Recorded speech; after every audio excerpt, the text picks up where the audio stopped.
நம்மளுக்கு வடையும் ரெடி ஆயிடுச்சுங்க. பாருங்க பிச்சை எவ்வளோ சாஃப்டா இருக்கு.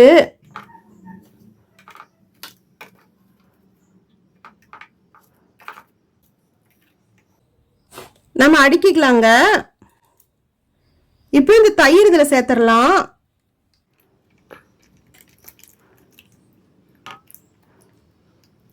பாருங்க நம்ம சூப்பரா ஹோட்டல்ல வாங்குற மாதிரியே நம்ம தயிர் வடை வீட்லயே செஞ்சுட்டோம்.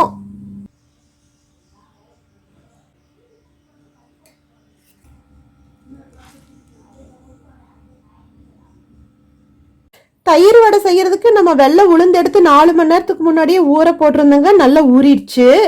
நம்ம வெளியே ஊற வைக்கிறத விட ஃப்ரிட்ஜில் ஊற வச்சோன்னா இன்னும் நல்லா சாஃப்டா இருக்கும். அரைக்கும் போது மாவு சூடாகாது. இப்போ இதை நம்ம தண்ணி வடிச்சிட்டு மிக்சியில் நல்லா நைஸ் பேஸ்ட் அரைச்சி எடுத்துக்கலாம். நம்ம எவ்வளோ வடை செய்யறோமோ அவ்வளோ உளுந்து ஊற வச்சுக்கலாம். இதுக்கு அளவெல்லாம் கிடையாது. பாருங்க நம்ம உளுந்து இருக்கிற தண்ணியெல்லாம் நல்லா கம்ப்ளீட்டா வடிச்சிட்டோம். அறவே தண்ணி இருக்கக்கூடாதுங்க. இப்போ நம்ம ஒரு மிக்சி ஜாருக்கு மாத்திக்கலாம். நம்ம உப்பு சேர்த்து நல்லா நைஸ் பேஸ்ட் அரைச்சி எடுத்துக்கலாங்க. 1/2 டீஸ்பூன் உப்பு சேர்த்திக்கலாம். பாருங்க நம்ம இந்த மாதிரி தான் ரொம்ப நைஸ் பேஸ்ட் அரைச்சிக்கணும். அப்படி ஒரு வேளை நம்மளுக்கு 2 சுத்து சுத்தும் போது தண்ணி பத்தாத மாதிரி இருந்துச்சுன்னா நம்ம 1 டேபிள் ஸ்பூன் தண்ணி சேர்த்திக்கலாங்க. தண்ணி கரெக்டாக இருந்தால் சேர்த்த வேண்டாம். அப்படியே அரைச்சிக்கலாம் நைஸா. ஒரு மெயின் டிப்ஸ் என்னன்னாங்க, உளுந்து ஃப்ரிட்ஜில் ஊற வச்சு நம்ம அரைச்சோன்னா இன்னும் நல்லா சூப்பராக இருக்கும். இப்போ இது ரகலமான மிக்சிங் பவுலுக்கு நம்ம சேர்த்திக்கலாம். பாருங்க நம்ம ஒரு மிக்சிங் பவுலுக்கு மாற்றிட்டோம். நம்ம ஏற்கனவே அரைக்கும் போது நம்ம உப்பு சேர்த்திட்டோங்க. இப்போ உப்பு சேர்த்த தேவையில்லை. நல்லா 1 நிமிஷத்துக்கு நம்ம இந்த மாதிரி செஞ்சுக்கலாங்க.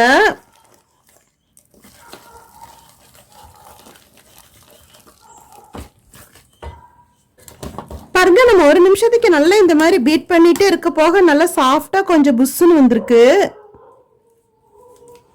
இப்போ வடை கையில் எடுத்தா கையில ஒட்டுங்க. நம்மளுக்கு கையில ஒட்டாம உருண்டை பிடிக்கிறதுக்கு நம்ம என்ன பண்ணலாம்னா, பக்கத்துல ஒரு பாத்திரம் வச்சுக்கலாம். அதுல நம்ம கொஞ்சம் தண்ணி வச்சுக்கலாம். இப்போ தண்ணியில கை நினைச்சுக்கலாங்க.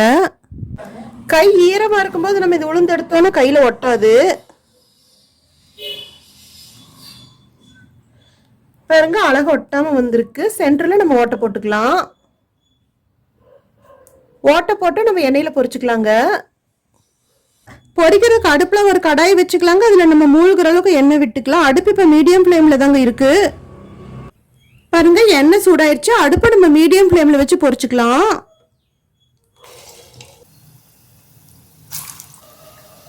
பாருங்க பாதி ரோஸ்ட் ஆனதுக்கு அப்புறம் நம்ம ஒரு முறை திருப்பி விட்டுறலாம்.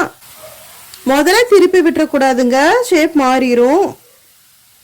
உளுந்த வடை வேகிறதுக்கு கொஞ்சம் டைம் எடுக்குங்க. அதனால நம்ம மீடியம் ஃப்ளேம்ல வச்சு பொரிச்சுக்கணும்.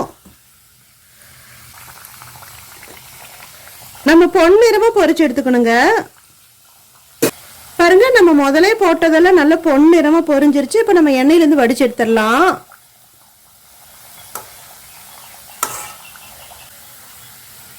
இந்த மாதிரியே நம்ம எல்லாமே பொரிச்சு எடுத்துக்கலாங்க.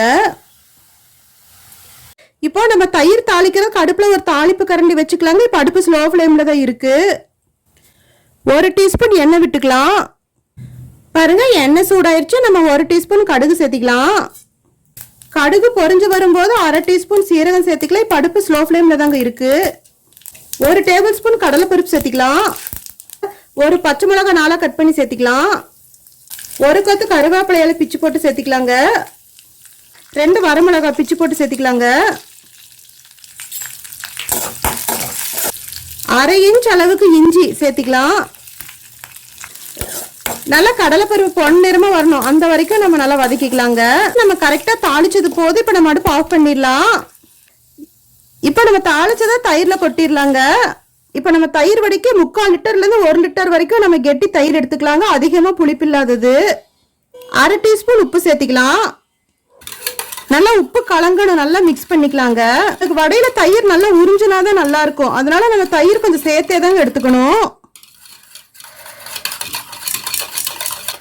பாருங்க நல்லா நம்ம மிக்ஸ் பண்ணிட்டோம். இப்போ நம்ம 1 சிட்டிகை அளவுக்கு பெருங்காய பவுடர் சேர்த்திக்கலாங்க. நல்லா மிக்ஸ் பண்ணிடலாம். நம்ம தாளிச்சு வச்சு இந்த கடலைப்பருப்பு கருவேப்பிலை எல்லாமே இந்த தயிர்ல சேர்த்துடலாங்க. திரும்ப நம்ம பீட் பண்ணிக்கலாம்.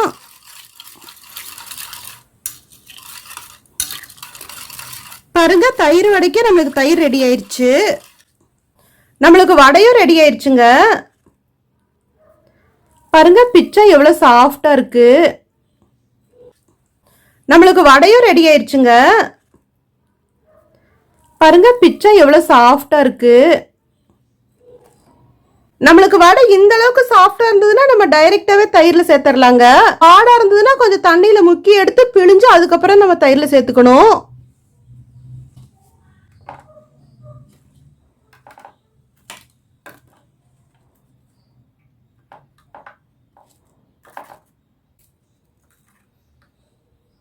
நம்ம அடுக்கிக்கலாங்க. இப்போ இந்த தயிர் இதில் சேர்த்துடலாம்.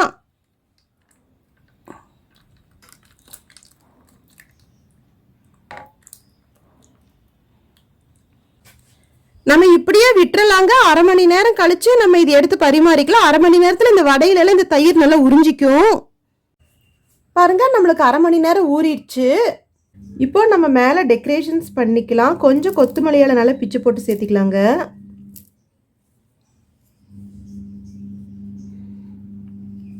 கொஞ்சம் கேரட் துருவல் சேர்த்திக்கலாம்.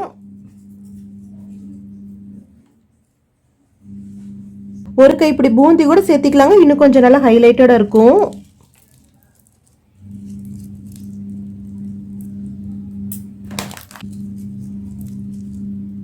பாருங்க நம்ம சூப்பராக ஹோட்டலில் வாங்குற மாதிரியே நம்ம தயிர் வடை வீட்டிலேயே செஞ்சிட்டோம்.